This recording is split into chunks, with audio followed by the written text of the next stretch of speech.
Welcome back to the Philip DeFranco Show. You daily dive into the news, and with this being the first show of the week, we have a lot to talk about today, starting with this massive Charlie Kirk memorial service that happened just yesterday, honoring Kirk almost 2 weeks after he was killed. It highlighted and exposed a lot, especially with where we are in this moment and where things will, or at least can, go from here. So just to start things off, I'll let you know that you had tens of thousands of people gathering in and around State Farm Stadium in Arizona, including at least 20 members of the Trump administration, many of whom were given speaking spots, as well as several current and former Republican lawmakers, including House Speaker Mike Johnson, Senator Ted Cruz, and former Congressman Matt Gaetz. Right? And then you also had conservative commentators and right-wing influencers like Tucker Carlson, Steve Bannon, Laura Loomer, Kyle Rittenhouse, Elon Musk. And actually with Elon Musk, I mean, that's one of the first big takeaways. Musk sat next to Trump for part of the service. The two of them were seen shaking hands and chatting. You know, a very different scene from just months ago where they had a very public falling out, Musk insinuating that Trump was implicated in the Epstein files. And then actually, after their chat, you had Musk posting a photo of them at the service with the caption, "For Charlie." But then going back to the memorial, it began with Kirk's friends speaking about him and his work, as well as key members of his Turning Point USA discussing what's next for the organization. We're gonna make TPUSA so big that it reaches you in heaven. And to that point, according to Turning Point, the organization has received more than 62,000 requests since Kirk's death from students across the country to either start a chapter or get involved with an existing chapter, and donations they've also reportedly been pouring in. But then as far as what else we saw, you had a number of religious figures speaking, as well as Christian musicians performing. And that is also something that had a lot of people on the left and the right noting that this was seemingly a combination or a coming together of religion and politics. And one of the ways that people kind of saw that being connected was when you had J.D. Vance saying this. He is a hero to the United States of America, and he is a martyr for the Christian faith. Though there, you had many noting that the authorities haven't presented evidence that Kirk's religion played any role in his death. With that, you had people saying that this event as a whole, it showed the extent to which conservative Christianity and even Christian nationalism is making its way into the mainstream of the Republican Party. And then with that in mind, you had people pointing to things like War Secretary Pete Hegseth talking about this like it's a war. Over time, he realized, like so many of us have, that this is not a political war. It's not even a cultural war. It's a spiritual war. And then others like RFK seem to compare Kirk to Jesus. Christ died at 33 years old, but he changed the trajectory of history. Charlie died at 31 years old.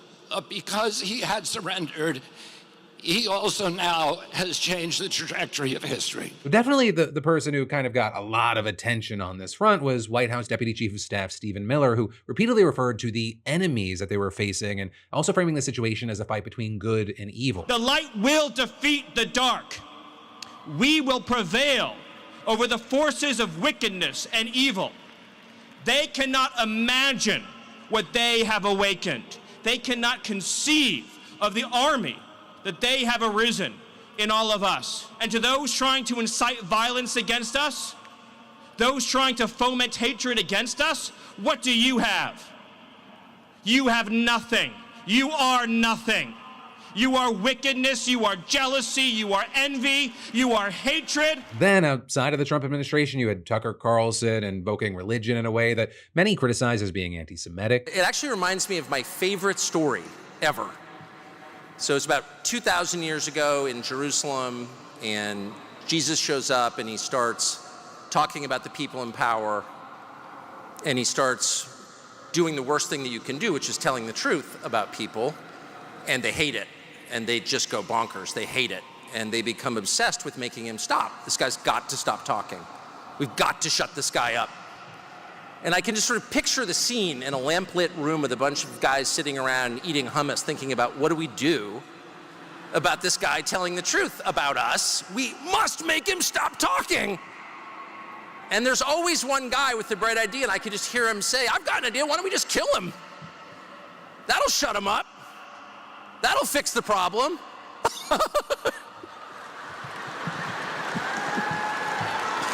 It doesn't work that way. And with that, you had a lot of people reacting to that, saying that Carlson kind of just espoused what's considered a common anti-Semitic trope that the Jews are responsible for killing Jesus. But then, after all of that, it eventually came time for Charlie's wife, Erica, to speak. And you had her celebrating what she called the inspiration that Kirk's murder had given to his supporters to embrace Christianity. After Charlie's assassination, we didn't see violence. We didn't see rioting. We didn't see revolution. Instead, we saw what my husband always prayed he would see in this country. We saw revival.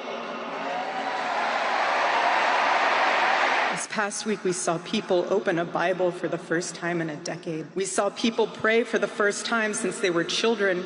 We saw people go to a church service for the first time in their entire lives. Right, but then all of that, it led to what's been seen as one of the most powerful moments from the whole thing. And that was Erica saying this of the man who killed her husband. My husband, Charlie, he wanted to save young men just like the one who took his life. That young man, I forgive him.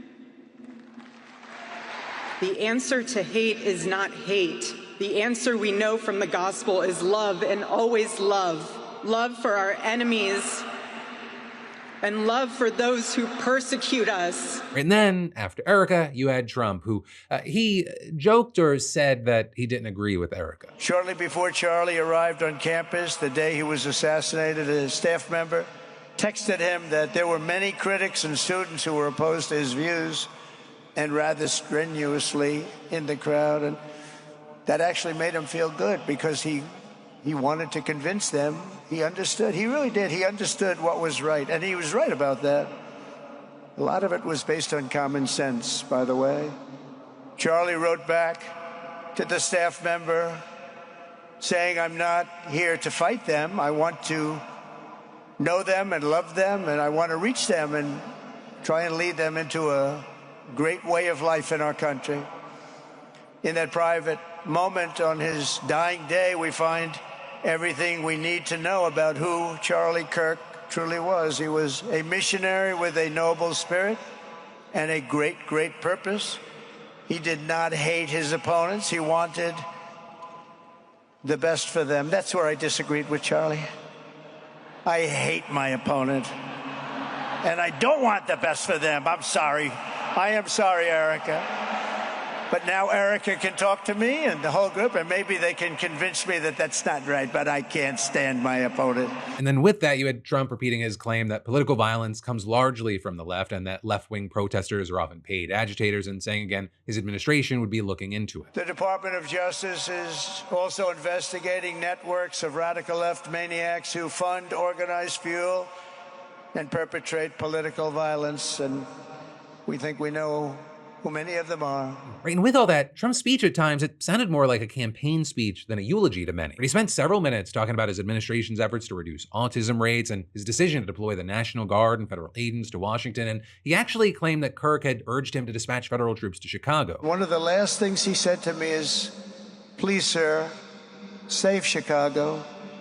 We're going to do that. We're going to save Chicago from horrible crime. Though with all that, Trump's comments about hating his opponent have definitely drawn kind of the most attention. Not only because it would go against what Erica Kirk herself said and which he claimed her husband believed, but also because they're not just words. They appear to be backed up by what Trump has done and continues to do. With another one of the big things this weekend being directing Attorney General Pam Bondi to do more to prosecute his political enemies, including FBI Director James Comey, Senator Adam Schiff, and New York Attorney General Letitia James. And it's not like according to anonymous sources, right? You had him writing on social media. Pam, I have reviewed over 30 statements and posts saying that essentially same old story as last time, all talk, no action. Nothing is being done. What about Comey, Adam Schiff, Letitia? We're all guilty as hell, but nothing is going to be done. We can't delay any longer. It's killing our reputation and credibility. They impeached me twice and indicted me 5 times over nothing. Justice must be served now. Right, and connected to that, you also had him complaining about the now former U.S. Attorney for the Eastern District of Virginia, Eric Siebert, calling him a woke rhino who is never going to do his job, and adding, he even lied to the media and said he quit and that we had no case. No, I fired him, and there is a great case, and many lawyers and legal pundits say so. Now with that, Siebert technically resigned on Friday, though clearly with little choice in the matter. And that is reportedly because his district is actually the one investigating Letitia James and James Comey, but he wouldn't bring charges against them without sufficient evidence. And in fact, similarly, administration officials have reportedly ramped up pressure against the U.S. Attorney in Maryland, Kelly O'Hayes. She's a career prosecutor who has spent more than a decade in that office, and she's been leading inquiries into Schiff, as well as Trump's former national security advisor turned critic, John Bolton. And Hayes has also reportedly indicated that she won't bring charges unless her team discovered evidence to support them, which I should note, of course, is what prosecutors are supposed to do. Of course, we're gonna have to wait to see what happens. Hayes still has her job for now. And then also to take Siebert's place, you have Trump recommending an attorney who is on his personal legal team and has never been a prosecutor. Right? And so just ultimately, it looks like you have Trump taking his personalization and politicization of the Justice Department to a whole other level. And then of course, as we're seeing Trump and other officials directly tie Kirk to the stuff that they're doing, we're gonna have to wait wait to see how that continues to develop, but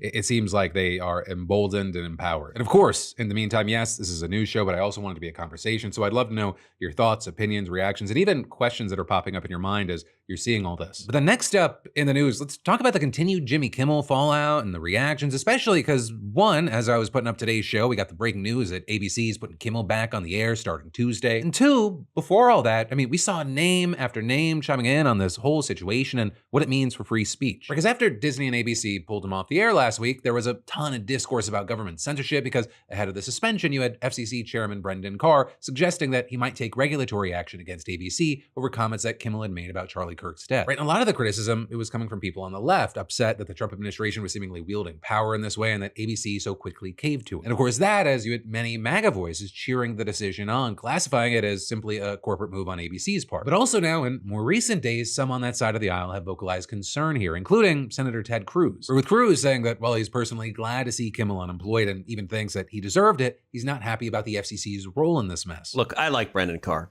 He's a good guy. He's the chairman of the FCC. I work closely with him. But what he said there is dangerous as hell. He says, we can do this the easy way, or we can do this the hard way. Yeah. And I got to say, that's right out of Goodfellas.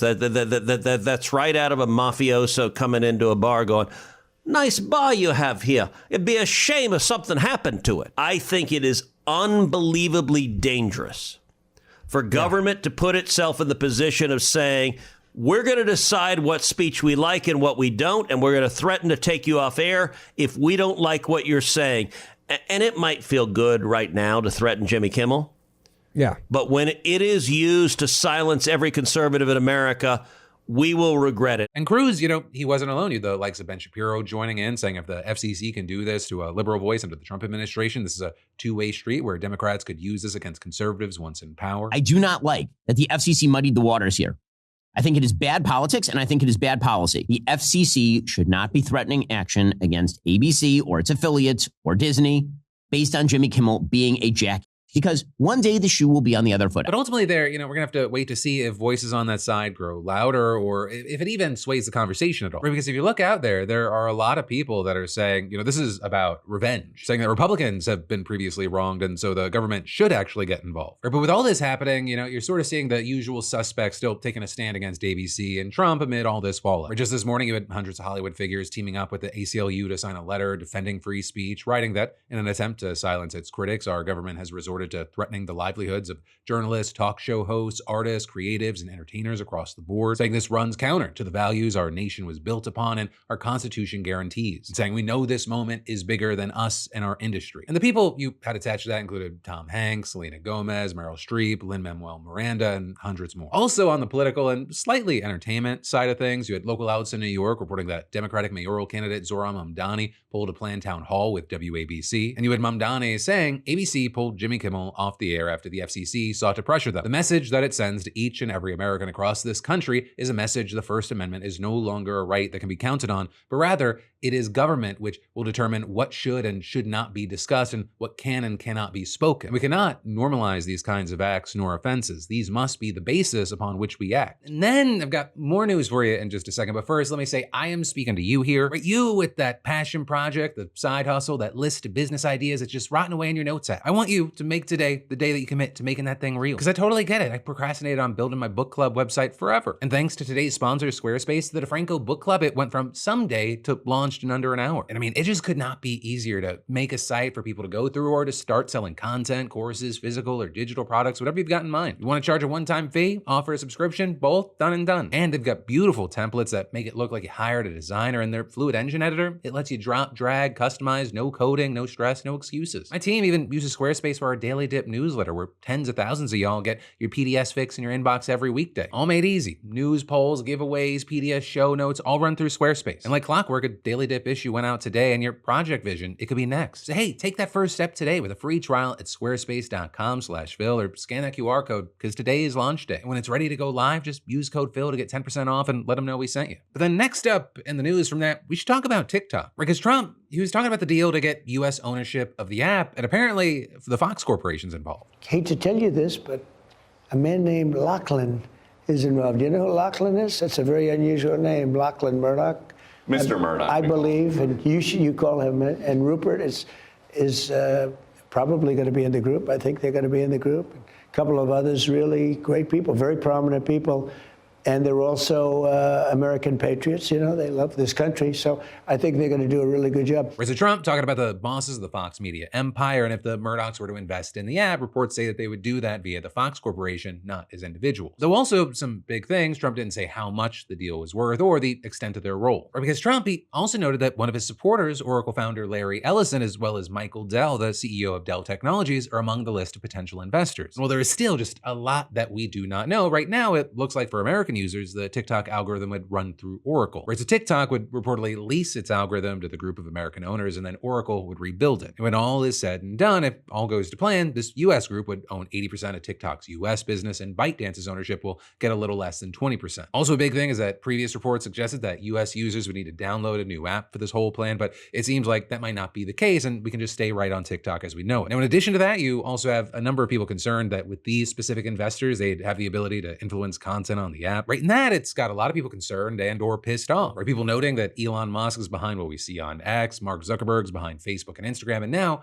TikTok could have the influence of the Fox News family and Larry Ellison. But for now, that's just where we are, and we're gonna have to wait to see how things develop. But the next up in the news today, we need to talk about how this latest move from the Pentagon, it's being described as a direct assault on independent journalism, the most egregious violation of the First Amendment, and a cause for alarm for every single American by experts and advocates. Right, because over the weekend, the Pentagon sent out a 17-page memo requiring credentialed journalists to sign a pledge promising to not report anything that hasn't been expressly approved for release. And that includes unclassified information, with the memo then threatening to remove the press pass for any journalists who don't follow the new policy. Also, the new policy restricts where journalists can go inside the Pentagon. Specifically, it designates large chunks of the building as off limits to press without an escort. And that's actually pretty notable because while many offices and meeting rooms are restricted, the press corps was previously allowed access to most of the building unattended. That apparently did not sit well with Defense Secretary Pete Hegseth, who took to Twitter after the new policy was circulated, saying, "The press does not run the Pentagon, the people do. The press is no longer allowed to roam the halls of a secure facility. Wear a badge and follow the rules or go home." Now that said,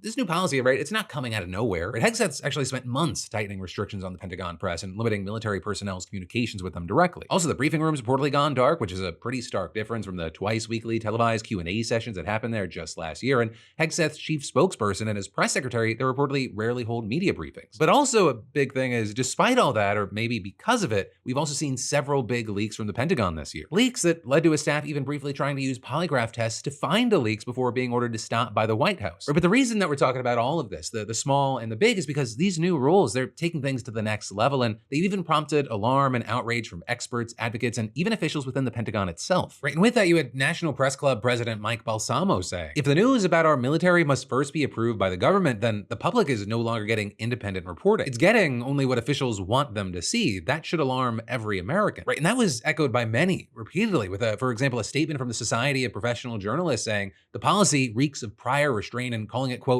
"the most egregious violation of press freedom under the First Amendment." And you also had Seth Stern of the Free Press Foundation saying this policy, it goes against decades of legal precedent of journalists lawfully obtaining and publishing government secrets. And with that, saying that he hopes that journalists don't just capitulate, and even says that he hopes that they forego their Pentagon access if need be, and adding, agreeing not to look where the government doesn't want you to look, and by extension, not to print what it doesn't want you to print, is propaganda, not journalism. And you've got no shortage of journalists and press advocates calling this an intimidation tactic and even fundamentally anti-American. And possibly maybe the best demonstration of the significance here, it came from two-time Pulitzer-winning reporter Bill Merrimaw, who wrote, "Under Pete Hegseth's new rules, journalists would have had their press credentials canceled for reporting the Johnson administration's lies during the Vietnam War, for John Hersey's groundbreaking New Yorker report about the aftermath of the atomic bomb dropped on Hiroshima, the stories about JFK's disastrous Bay of Pigs invasion of Cuba, the torture of Iraqi detainees at the Abu Ghraib prison, and countless other stories of importance." And again, the backlash here, it doesn't stop with journalists and their organizations. I mean, even current Pentagon officials, they're taking issue with the policy. You've got The Intercept reporting that unnamed officials have called this, quote, "a mockery of American ideals and something that one would see in some of the most repressive and unstable nations on the planet." And even another specifically pointing to Hegseth saying this is yet another method where he's trying to dodge accountability. Now, with all that said, as far as a response to the backlash, you had a Pentagon spokesperson quick to defend the new policy. We're saying that the new guidelines are already in line with every other military base in the country, and adding that they are basic common sense guidelines to protect sensitive information. Now, maybe the most surprising reaction actually came from Trump, because reporters asked him whether the Pentagon should be part of deciding what journalists can report, and he responded, "No, I don't think so. Nothing stops reporters." But also, as I always say, words are words and actions are actions, and right now,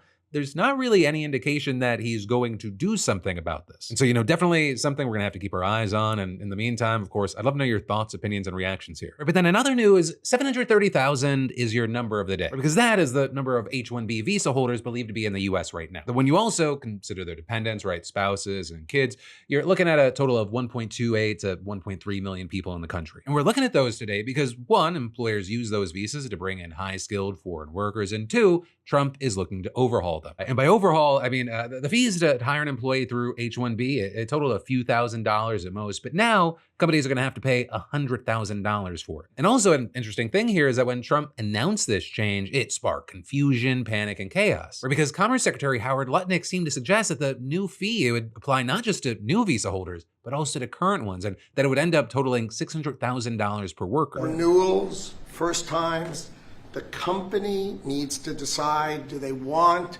is that person valuable enough? It's annual, and it's for total. It can be a total of 6 years. So $100,000 a year. And with that, announcing that the change was set to take effect just after midnight Saturday, meaning that companies apparently had little more than a day to prepare for these huge fees on thousands of their workers. And so you saw firms including Amazon, Microsoft, and JP Morgan pulling the fire alarm, warning visa holders not to leave the country and urging those already abroad to fly back as soon as possible. So then on Saturday, you had the White House clarifying that the $100,000 fee would only apply to new applicants and not renewals or current visa holders, and that it's a one-time fee, not an annual one. But still, this is expected to disrupt several sectors of the US economy. And really the only question is whether the disruption is going to be good or bad. Right now on the Trump side, you have supporters claiming that corporations have abused the H-1B visa to import lower paid workers where they could have hired native citizens, effectively taking jobs away from Americans. And with that, you had the White House citing data that appears to show increased unemployment among computer science and computer engineering majors, for example. But then with that, you have critics countering that the economy is not a zero-sum game and that H-1B visa holders and their families, they contribute roughly $86 billion to the US every year. That's in addition to them providing some of the world's top talent, not just to tech companies, but also to Wall Street, universities, and the medical industry, right? With executives from India now running Google, Microsoft, and IBM, and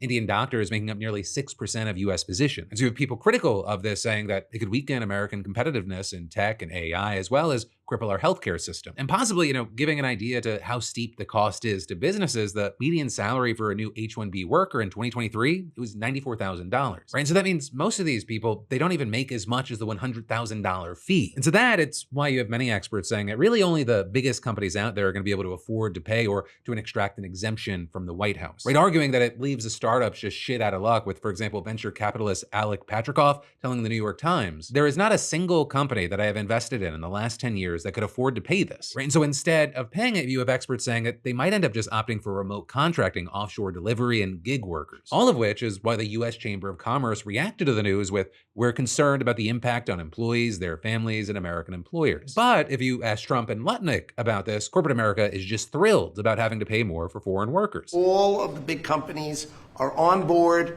We've spoken to them about the gold card. They love it. They love it. They really love it. They need it. Also, regarding that gold card, it is finally here. All you got to do is just write a check for $1 million to the US Treasury, and you can legally live and work in the United States. Or if you're sponsored by a corporation, your employer can pay $2 million. But then with all that, what I will say, one place that is definitely not in love with the whole H-1B change is India, where over 70% of H-1B visa holders originate from. The H-1B program, it's helped lift up a new middle class in India, and it's given many talented Indians a pathway forward for a better future for their families. So you actually have the Indian government warning that the disruptions done to families by this new policy, it presents a humanitarian concern, and saying that it could damage the people-to-people diplomacy achieved over the past 3 decades. But then of course, that's not where the situation ends, because with so much of what Trump's trying to do with policy nowadays, you can expect that this is going to get challenged in courts. And in fact, you already have the American Immigration Lawyers Association leading the charge and partnering with other groups scouting for plaintiffs and seeking a temporary block on the policy. But then finally today, I want to end with, I guess, a little bit of self-promo and then one more thing. The little bit of promo is if you haven't snagged yourself something from beautifulbastard.com in a bit,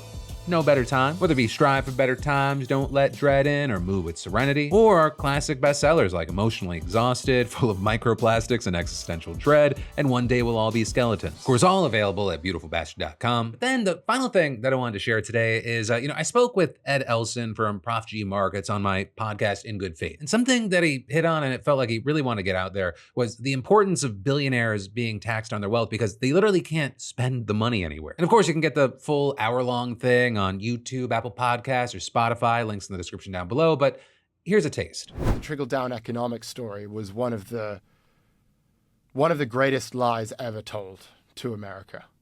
And I don't think it was that insidious.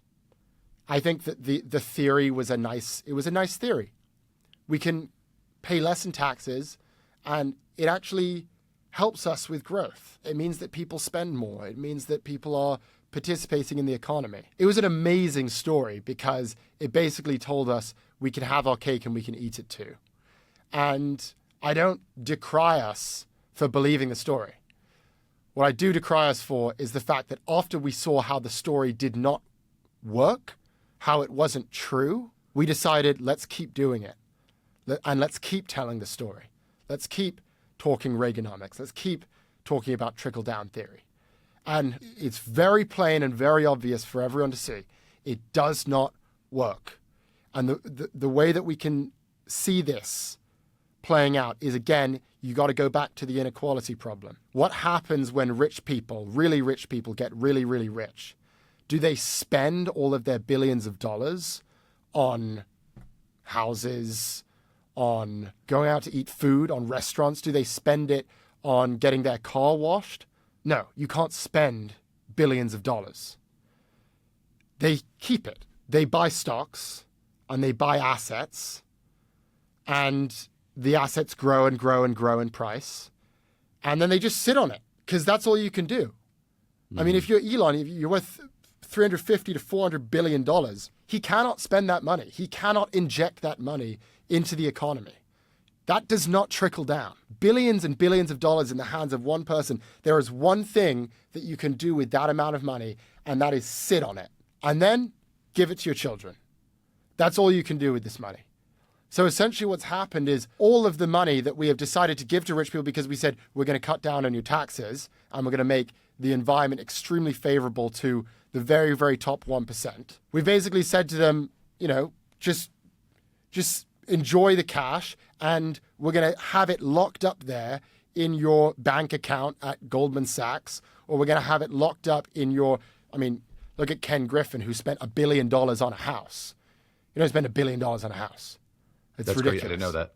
Yes. He went. Didn't know you could do that. In Florida. It's crazy. And it doesn't make any sense. So all of that money is locked up in there, and it's not being reinvested into the economy. And that, by the way, is why GDP in the past 50 years has grown 3 times faster than wages in America. And well, it brings us to the end of this video. You got even more just a click away. Because I've just been doing more and more podcasts. I got a brand new podcast with Ed Elson from Prof G Markets over here. And I also just did this new podcast with Mr. Beat. You can click or tap to watch either of those. But also, I've got links in the description to our Spotify, Apple Podcasts, and YouTube versions so you can get filled in wherever you like. But no matter what you do, let me just say thank you for watching. I love yo faces. And of course, I'll see you right back here tomorrow.